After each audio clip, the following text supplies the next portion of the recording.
Hello, my name is Kathy Smith, and I'm a facilitator with the Seniors Art Link project with Centre 3 in Hamilton, Ontario. I'd like to tell you a little bit about a recent New Horizons project called A Play to Capture Memories.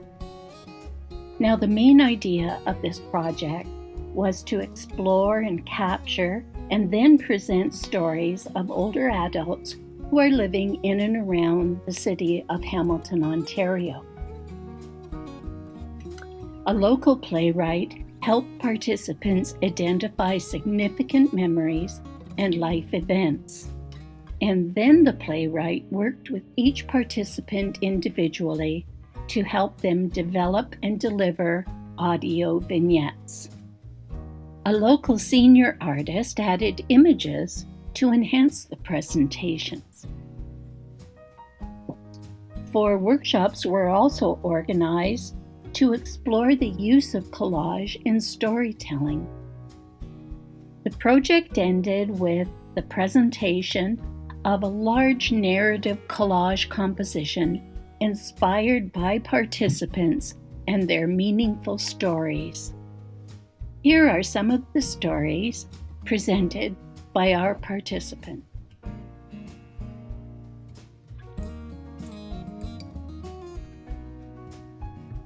Beth, this kid is driving me crazy. How can one kid cause so much trouble?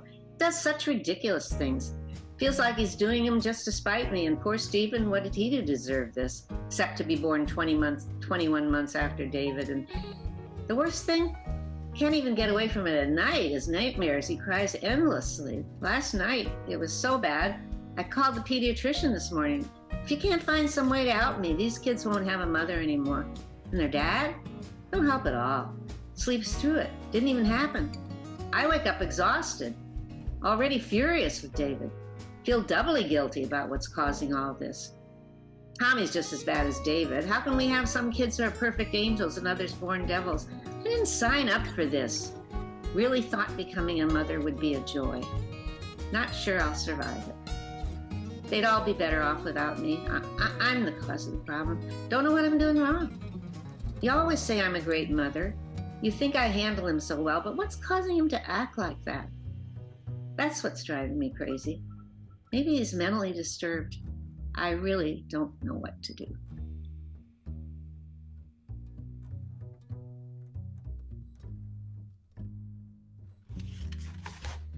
Hey there! Will you autograph my program?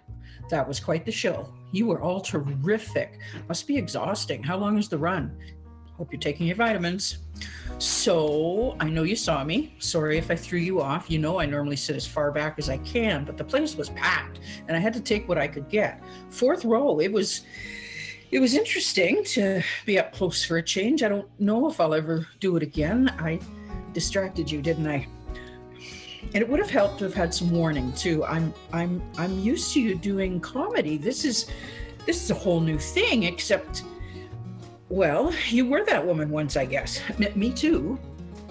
I know they're waiting for you. Give me a hug and I'll go. Oh, kid, you made me cry, but I don't know if it was for the character or for my daughter. Go have a drink and some fun. I'll be fine.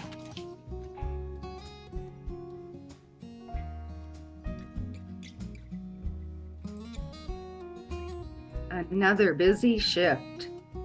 There's Shireen. What's she doing here? She just finished her shift.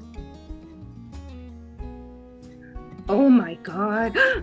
Quick triage. No blood. Holding her head. Bring her right in.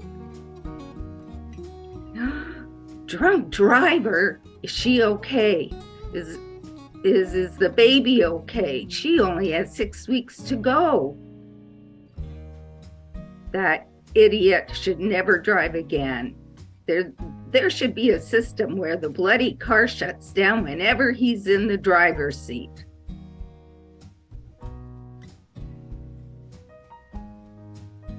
Dad told me that he and Mom were getting a divorce. What is that? I asked him.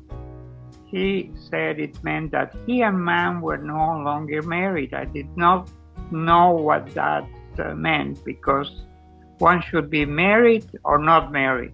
Divorce, what kind of thing is that? People, even me, are married or not married, but divorced and married, I do not understand. After that, Dad asked me who I wanted to live with. Mom had not been around for some time. When I asked about her, Dad said that she was traveling. So I said I wanted to live with him. At first, he didn't say anything, but sometime after that, he told me that the child belonged with his mother, and that was that. I still did not understand what was going to happen until Mom came to pick me up and introduced me to Tony, my stepfather. When she took me to their apartment, had seen Tony a couple of times before, but his role in Mom's and my life was not explained to me. Somehow I assumed that Mom and Tony were now married and that Dad was unmarried. But I was in the dark and did not dare to ask any questions. And really, I didn't know what questions to ask.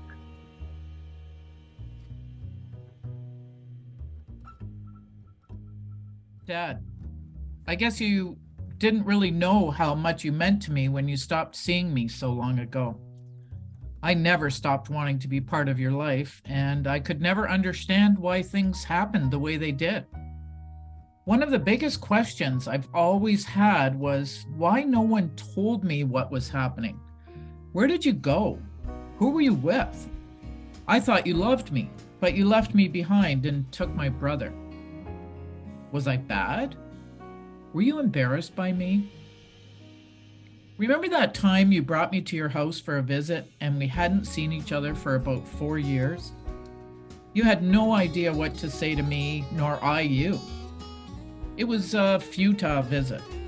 And then we saw each other again about 5 times over 50 years.